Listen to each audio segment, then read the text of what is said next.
હર હર મહાદેવ.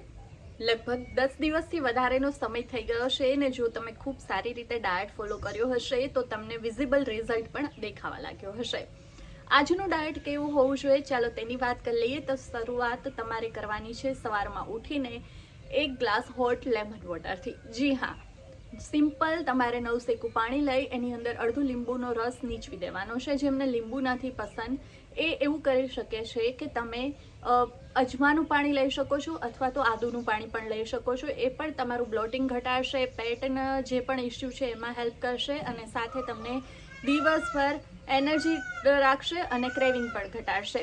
બ્રેકફાસ્ટમાં આજે પણ આપણે લઈશું મિક્સ ફ્રૂટ્સ બાઉલ. જી હા, તમને જે પણ ફ્રૂટ્સ પસંદ હોય, જો બનાના લો છો તો એ હાફ જ લેજો. બાકી પેરું અત્યારે માર્કેટમાં આવે છે, જામફળ આવે છે, એપલ છે, કીવી છે, જે પણ પસંદ હોય એ લઈ શકો. અને એક બીજી વસ્તુ ટ્રાય એ કરજો, શક્ય હોય તો સ્વીટ અને જે ખાટા ફ્રૂટ છે બંનેને મિક્સ ના કરતા કોઈ પણ એક પ્રકારના લેશો તો વધારે સારું રહેશે. મિડ મોર્નિંગમાં શું કરવું જોઈએ? તો મિડ મોર્નિંગમાં આજે આપણે 1 થી 2 ચીકી લેશું. યા તો તમે તલની ચીકી લઈ શકો છો અને યા તો તમે સિંગની ચીકી લઈ શકો છો. અને શક્ય હોય તો આ ચીકી તમે ઘરે જ બનાવજો. લંચની અંદર જે લોકો એકટાણું કરે છે એ લોકો લેશે આજે દાળ, ભાત, સલાડ અને સબ્જી. ભાત છે એટલે કે ચોખા છે એ તમારે 10 ચમચી લેવાના છે. દાળ તમે મોટું બાઉલ ભરીને લઈ શકો છો. સલાડ મોટી પ્લેટ લઈ શકો છો. સબ્જી પણ મોટી પ્લેટ લઈ શકો છો જેમાં તેલ મસાલા ઓછા હોવા જોઈએ. જે લોકો ઉપવાસ કરે છે એમણે આજે લેવાની છે સામાની ખીચડી, જેની અંદર વેજીટેબલ્સ બહુ બધા હોય. સાથે દહીં લઈ લો, તમારું પેટ પણ ભરાઈ જશે અને સાથે તમને દિવસભર એનર્જી આપવાનું કામ પણ કરશે.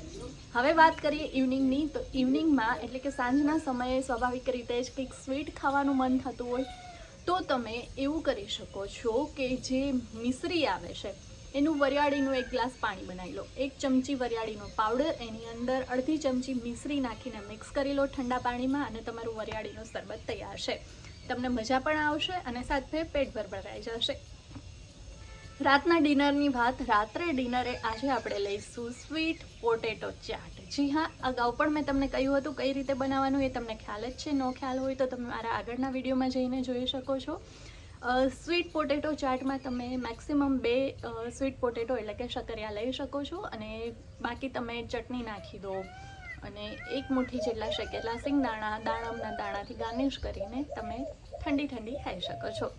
રાત્રે સૂતા પહેલાં આજે આપણે લઈશું હલ્દી ટી. જી હા, હલ્દી ટી એટલે કે નવસેકા પાણીની અંદર અડધી ચમચી હલ્દી અને 2 થી 3 મરીનો પાવડર અથવા પિંચ ઓફ મરી પાવડર નાખીને મિક્સ કરી લો અને સૂવાના અડધા કલાક પહેલાં પી લો. આ રહેશે તમારું આજનું ડાયટ. તમને ડાયટ સારું લાગી રહ્યું હોય, રિઝલ્ટ મળી રહ્યું હોય તો મને કોમેન્ટ જરૂરથી કરજો અને બાકી બધા સાથે શેર પણ કરજો. અને હજુ સુધી જો ફેટ સે ફિટ તક વિથ સીમા યુટ્યુબ ચેનલને સબસ્ક્રાઈબ નથી કરી તો સબસ્ક્રાઈબ પણ કરી લેજો, જેથી કરીને મને મોટિવેશન મળતું રહે. હર હર મહાદેવ.